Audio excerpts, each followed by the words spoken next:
Hi viewers, today we're going to look at the Excel VBA exponential value function formula in Excel 2013. That's the EXP formula. So first of all, we're going to record a macro to write the coding. So I'm going to call that EXP for exponential underscore FX.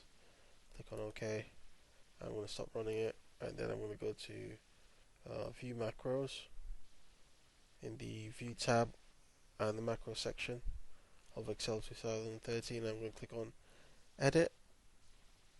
I'm going to get rid of the comments, paste my code in, and then I'm going to get rid of the duplicate end sub and also the duplicate sub.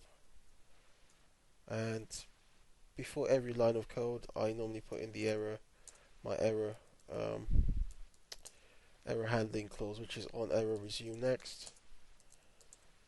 And you can see the formula underneath, which is active cell.formula R1C1 equals, which means in the activated or selected cell, enter the following formula or the value of the following formula, which is EXP for exponential. In brackets, we've got 1.3 there. So I'm going to file, close that, and then I'm going to run this macro in the macro section of the View tab. Click on Run, and it's told me the exponential value of the value of 1.3 is 3.669.